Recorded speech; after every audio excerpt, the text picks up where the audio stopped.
Alrighty, we are back working on the Breeze XR6.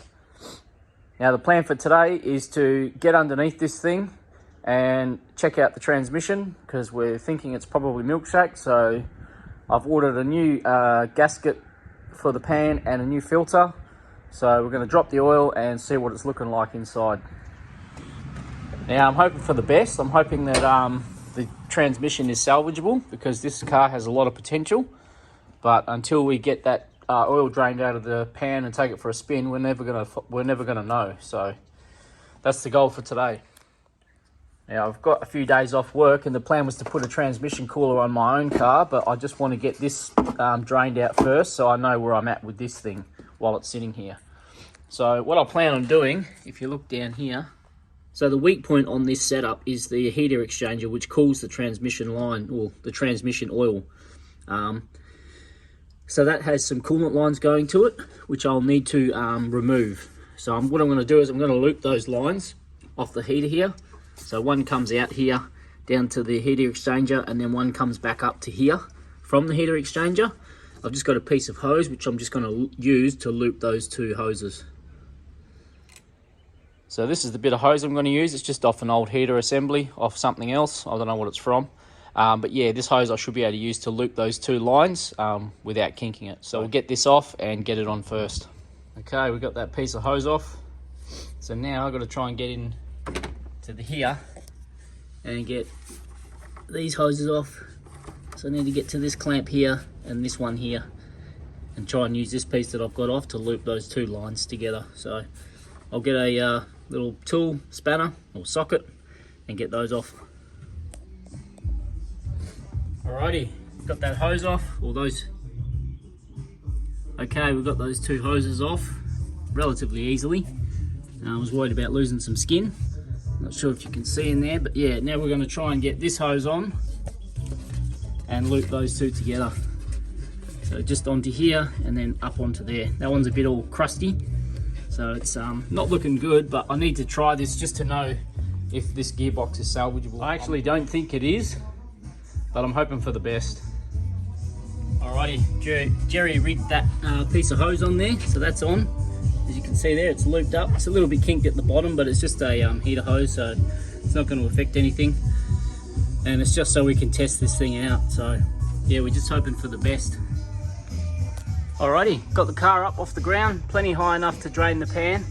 Now I know that if I end up filling the pan, I'm going to need to get the car level, but this is just to drain it out, so hoping that gravity helps us out. I've got a pan underneath there to catch anything that falls out. So I've got underneath and checked, and all the bolts that hold it in are a T40 Torx bit. So got that ready to go. So now I'm going to slide under and start unbolting the pan. Okay, we're under the car now. I've got a nice big drip tray here to catch the oil, and I've got a bit of rubber here as well, just to keep what I can off the floor. But I'm assuming it's going to make a bit of a mess, so I'll start getting some bolts out, and then I might grab a couple of rags just in case we start getting some spillage on the ground, because yeah, not ideal. What I might do is take the ones off all down the sides, and then I'll leave the front and back, and then I'll be able to take some out and let it drip down and hopefully catch most of it. We'll see how we go. Now I know these are only meant to be torqued to 10 Newton meters, so hopefully they'll all come out fairly easily. So I'll get all these out and we'll come back. Alright, I've taken out a few bolts, and already we've got some milkshake. So yeah, not a good sign at all. Sort of making me think I should just stop where I am now and just leave it and just call it quits with this car, because there are some parts on this car that I wouldn't mind keeping for myself. Yeah, I don't know if this is really worth doing, to be honest. But we're here now, I guess, so we'll keep going. We'll just drain it out, see what we got, because it's not going to hurt to take the pan off and just see what we're looking at. So we'll keep going. Okay, I've just cracked some bolts. I didn't even get to take the back ones out, and it started coming out. So I'm just going to let it drain this way, get out as much as we can, just before we go any further and loosen it right off. Looks like coffee, or even caramel thick shake. Very tasty.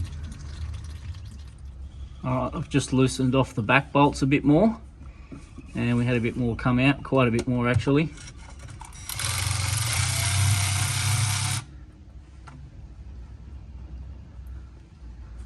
Not ideal. We'll keep letting this drain and then get the pan off. Okay, we've let all that drain. It's just held on literally by one bolt now, which is just there, which is loose.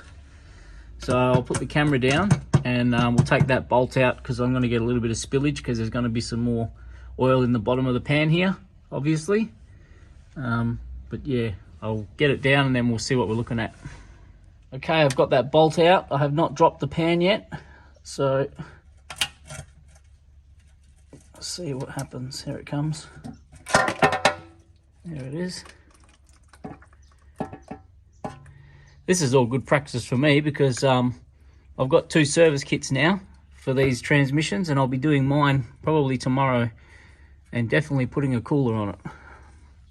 I've been wanting to do it for a while, so this has finally given me the motivation to do it because I do not want this happening to my transmission. So there it is. That's what we're looking at. Was hoping for the best, but I don't think this is going to be an ideal outcome. So here's the filter. We just need to get this out of here. Oh, and the little rubber O-ring came out with it, which is good. So we'll chuck that in there. That's it. That's the poo in the pan. We'll get that out and give that a good wipe out. I've got a service kit for this, like I said. I haven't got any fluid yet. I'm just going to run down to Super Cheap and grab some. I'm still going to go through with it, I think. I'll just put some in it. I'll get most of this off, wipe off as much as I can. I know it's not going to really help anything anyway because it's all going to be through the torque converter and probably through the pumps inside here or whatever, or through the gearbox. But yeah, I know with the ZFs, this is not ideal. I think in this mechatronics part, whatever, I think that's what it's called, there's a lot of valves in here which can get seized up from moisture. So yeah, I don't know. I'm just going to hope for the best. Like I said, put some stuff in it and hope for the best, really. Take it for a spin and see how it goes. It's all I can do. And that'll be the last ditched effort for this car. If the transmission's cooked, then I'll be just using it for parts, 100%. But you don't know unless you give it a go. So plus, like I said, this is good experience for me for doing this because I've never done a service on a ZF before. So yeah. And I'll be doing mine tomorrow, probably. But definitely not a hard job. I've been putting off doing mine for probably, well, since I've had the car, because I wanted to put a cooler on it. But I didn't want to put a cooler on without servicing it, and then I've just been putting it off and putting it off. But this has literally taken, by the time I got the car up, you literally just slide under and undo the pan. So, yeah, it's just all in your head, really. You just got to get out and give it a go. Well, it looks like the milkshake maker from this car is stuffed because there's heaps of milk here that's not mixed through. So here's the pan. There's no real metal shavings or anything, which seems to be good.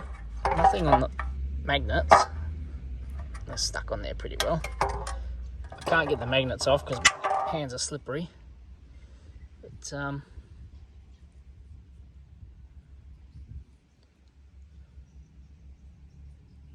there's no actual metal shavings, but I'm getting off a lot of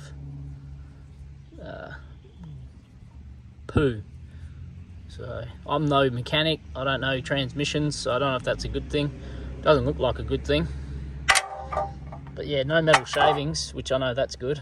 I'm still gonna, like I said, I'm still gonna put some stuff in it and just give it a go. I don't know, and it'll be a good way to find out too. You know, you can read things online, but until you give it a go yourself, you don't know. I've already bought the service kit, which I bought online, and I've just got to run down and get some fluid for it, which is only about 60 bucks. So for the cost of, you know, giving it a go, I learn how to do it. So I'll have a bit of experience for when it comes to doing mine. And yeah, who knows, we might have some luck with it. I could be wishful thinking, but hey, you never know. This is fun.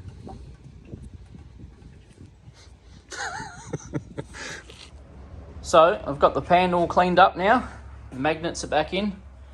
So that's all ready to go back under the car. I've got to go down and get some fluid for it and pick up the service kit because that's come in the mail today for it. So it's just a new filter and a new gasket. Now I know with the ZF, there's two types of pans you can have. You can have a plastic pan and the steel pan. Steel pan's good because you can just do a gasket replacement and change your fluid and you're good to go. Whereas the plastic pan, they're designed to be like a one use only. I think it's because they warp around the edge, I think, when you take them off after like some heat cycles maybe. So they advise to replace the pan if you've got a plastic one. So you can buy a plastic replacement. But a lot of people try and source a steel pan, which you can also buy new, and get rid of the plastic ones. So yeah, if you're going to do this to your car, just make sure you check first underneath your car to see if you've got a plastic pan or a steel pan, because if you go buying a new gasket for your plastic pan, it's not going to work. You need to replace the whole pan. So yeah, just keep that in mind.